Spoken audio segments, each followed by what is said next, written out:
Hello dear student, बहुत बहुत स्वागत अपने YouTube channel commerce with Sanjeev sir में। और आज हम लोग डिस्कस करेंगे बहुत ही महत्वपूर्ण टॉपिक पर, जिसका नाम है मजदूरी भुगतान की विधियां। कॉस्ट अकाउंटिंग में बीकॉम सेकेंड ईयर में यह बहुत ही महत्वपूर्ण चैप्टर है, जिसका नाम है श्रम की लागत। यानी श्रम की लागत का मतलब है कॉस्ट ऑफ लेबर। ये इसमें से कुछ ना कुछ तो जरूर पूछा जाता है, और सबसे ज्यादा पूछा जाता है कि श्रम किसे कहते हैं और श्रम के भुगतान की विधियां लिखिए। तो ये जब भी लॉन्ग क्वेश्चन में आया है, तब मैं आपको बताऊं, इस क्वेश्चन में बच्चों ने खूब ज्यादा अच्छे मार्क्स प्राप्त किए हैं। किस तरह से प्राप्त किए हैं? श्रम किसे कहते हैं?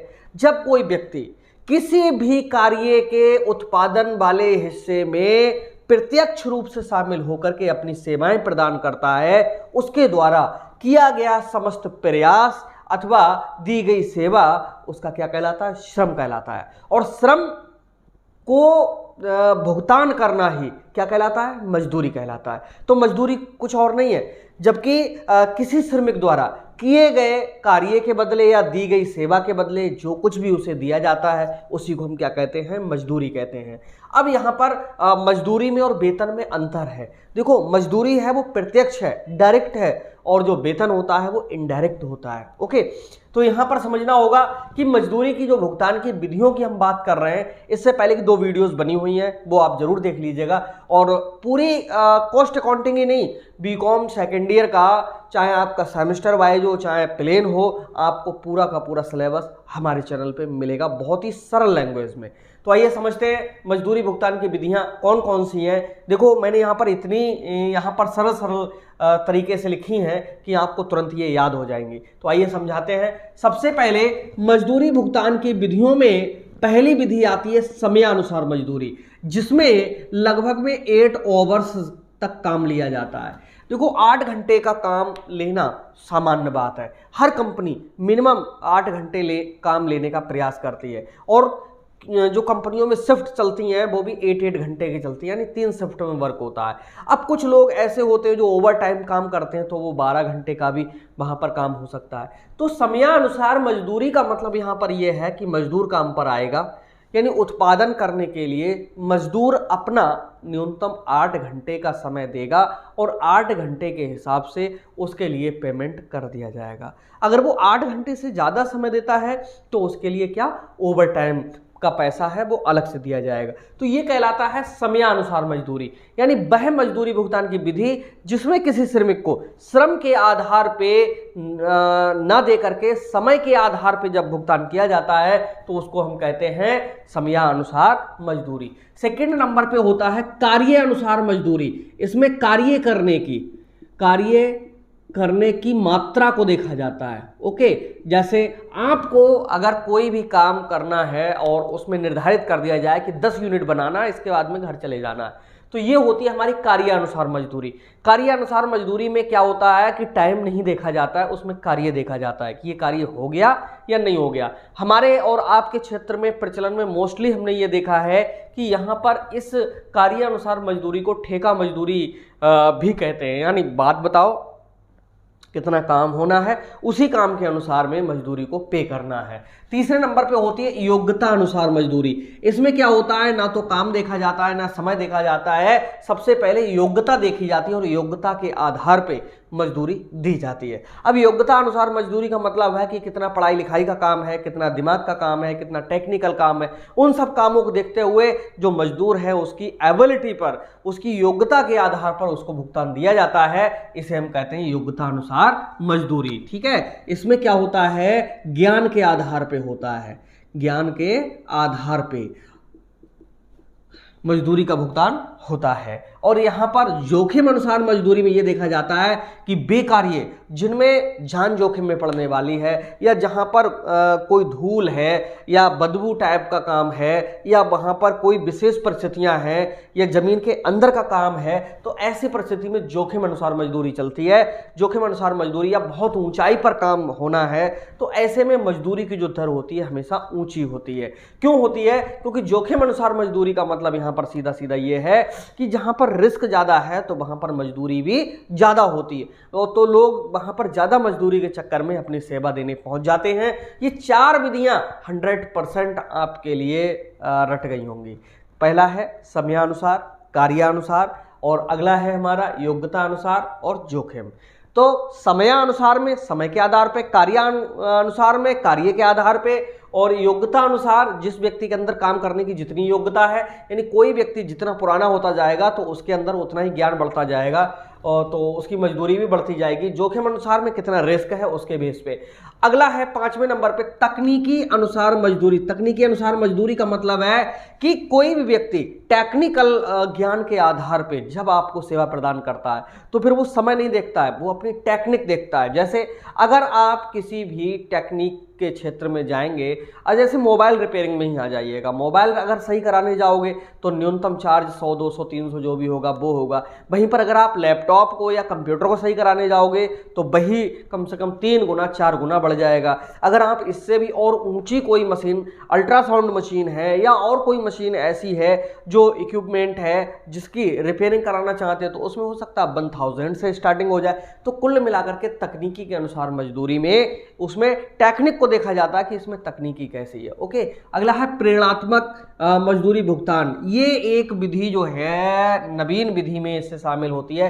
प्रेरणात्मक मजदूरी भुगतान की जो विधियां हैं वो यहाँ पर नीचे मैंने यहाँ पर दी हैं और ये मोस्ट इंपॉर्टेंट हैं। एग्जाम में इनमें से कभी ना कभी कुछ ना कुछ पूछ लिया जाता है। और अभी मैं प्रेरणात्मक मजदूरी भुगतान में क्या होता है कि इसमें प्रेरणा देने का प्रयास किया जाता है। कोई व्यक्ति अगर काम करता है तो उसमें इस तरह की प्लानिंग कर दी जाती है कि व्यक्ति एक निश्चित टाइम में अधिक से अधिक काम करने का प्रयास करेगा। इससे क्या होगा कि उसकी जो स्पीड है वो धीरे धीरे बढ़ती हुई चली जाएगी और जब परमानेंट कर देंगे तो ये माना जाता है कि उसकी जो योग्यता है वो पहले से काफ़ी इंक्रीज हो गई होती है। तो ये कहलाती है प्रेरणात्मक मजदूरी। ऐसे समझ में नहीं आया तो ऐसे समझो, जैसे एक व्यक्ति 10 यूनिट बनाता है तो 10 रुपए के हिसाब से उसे 100 रुपए दिए जाते हैं। अगर वो 15 यूनिट बना दे तो उसे 10 रुपए के हिसाब से नहीं, उसे 11 रुपए के हिसाब से दिए जाएंगे। तो 15 एकम 15, 15 एकम 15, 16, उसे 165 रुपए मिलेंगे, जबकि कायदे में उसे 150 ही मिलना चाहिए 10 के हिसाब से। यानी यहां पर कितने ज्यादा मिल गए? 15 ज्यादा मिल गए। ये 15 रुपए जो ज्यादा मिले हैं वो क्या है? प्रेरणात्मक मजदूरी कहलाएगी। प्रेरणा का मतलब है कि वो और अधिक से काम करेगा तो उसको और मिलेगी, तो ये प्रेरणात्मक भुगतान विधि है। नेक्स्ट है न्यूनतम मजदूरी भुगतान विधि। इसमें क्या होता है कि मजदूरों के लिए एक इस तरह से देखा जाता है, इस दृष्टि से देखा जाता है कि उनका भरण पोषण सही से हो पाए, तो इसके लिए उनके परिवार के खर्चे इत्यादि निकल जाएं तो उसके लिए एक न्यूनतम पेमेंट तो उनका होना ही चाहिए।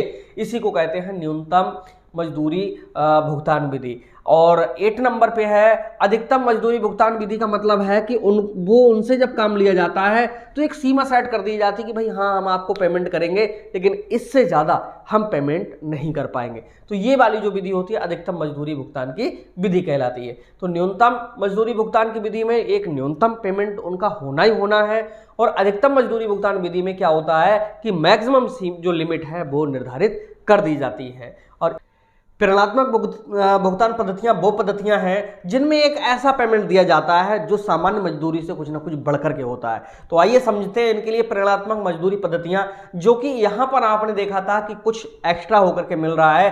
तो इसमें जो मजदूर होते हैं उनके लिए टाइम पीरियड फिक्स कर दिया जाता है, और जो टाइम पीरियड फिक्स किया जाता है उस टाइम पीरियड से पहले अगर कोई मजदूर काम कर देता है तो जो समय बचता है तो उस बचे हुए समय का 50% भुगतान मिलता है। जैसे किसी व्यक्ति को 400 रुपए मिलते हैं 8 घंटे के, और इस तरह से 50 रुपीज हो गया कितना पर घंटे का। लेकिन वो 8 घंटे की जगह पे अगर कोई मजदूर 7 घंटे में काम निपटा देता है तो उसने 1 घंटा बचा दिया।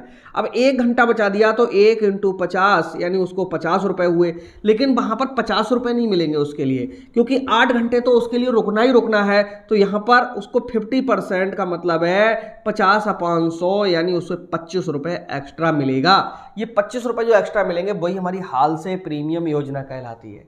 ओके, हाल से बीयर योजना में और इसमें क्या अंतर है? इसका जो समय का भुगतान है वो लगभग में 50% मोस्टली पेमेंट होता है। हाल से बीयर योजना में क्या होता है कि जो बोनस है, ये जो पेमेंट है 25 रुपए, ये बोनस के रूप में दिया जाता है।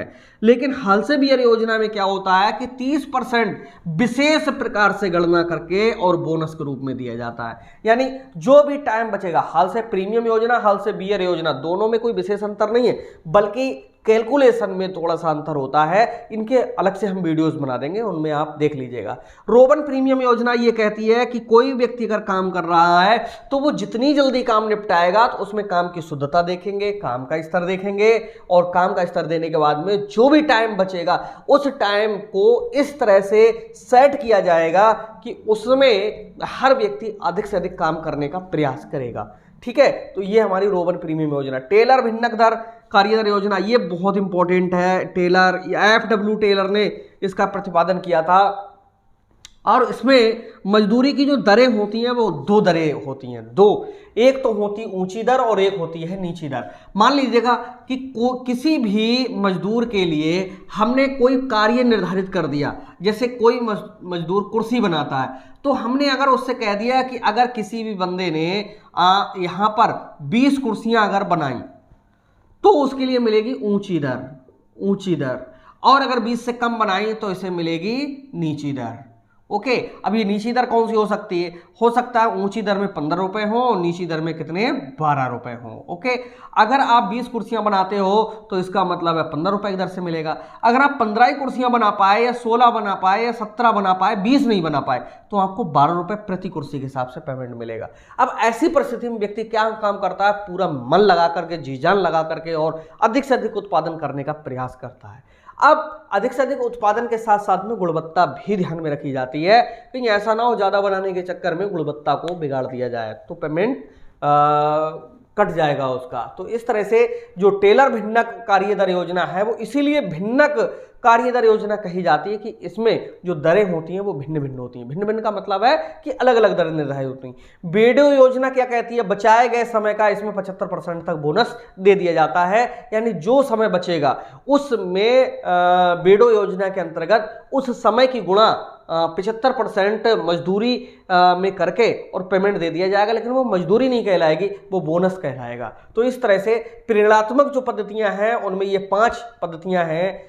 एक तो हाल से प्रीमियम योजना इंपॉर्टेंट है, दूसरा टेलर भिन्नक कार्यदर योजना इंपॉर्टेंट है। तो हाल से प्रीमियम योजना में बचे हुए समय का 50% है, और हाल से बीयर में गणना दूसरी तरीके से होती है लेकिन बोनस 30% तक है। रोवन प्रीमियम योजना में भी पेमेंट अधिक बढ़ा करके मिलता है। टेलर भिन्नक में क्या होता है? मजदूरी की 2 दरें निर्धारित कर दी जाती हैं। बेडो योजना में जो समय बचता है उसका बोनस के रूप में पेमेंट दे दिया जाता है। तो ये थी मजदूरी भुगतान की विधियां जो कि बहुत इंपॉर्टेंट है। कॉस्ट अकाउंटिंग में ये पूछा जरूर जाएगा। और एक बार और बता दूं, समयानुसार में समय के बेस पे दिया जाता है, कार्य अनुसार में कार्य के बेस पे, योग्यता अनुसार में जो आपकी योग्यता उसके बेस पे, जोखिम के अनुसार मजदूरी में जितना रिस्क है उसके हिसाब से, तकनीकी अनुसार में टेक्निक वर्क देखा जाता है, दिमाग का वर्क देखा जाता है। प्रेरणात्मक में मोस्टली पेमेंट को बढ़ाने का प्रयास किया जाता है जिससे कि कर्मचारियों की जो क्षमता है वो वृद्धि हो। न्यूनतम में कम से कम न्यूनतम पेमेंट तो हो ही जाए। अधिकतम मजदूरी में क्या होता है कि व्यक्ति को मैक्सिमम पेमेंट जो लिमिट है वो तय कर दी जाती है। जैसे अगर ये समझ में पहले ना आया हो तो अब समझ लो, जैसे कोई व्यक्ति अगर 12 उससे 8 घंटे काम लेना चाहिए तो मैक्सिमम 12 घंटे ले सकते हैं। ठीक है, 13 घंटे 14 घंटे अगर वो काम करेगा तो वो सही से काम नहीं कर पाएगा। और प्रेरणात्मक मजदूरी पद्धतियां तो आपने समझी ली। तो कैसा लगा ये वीडियो जरूर लिखिएगा, और मिलते हैं नेक्स्ट वीडियो में। तब तक के लिए बाय बाय।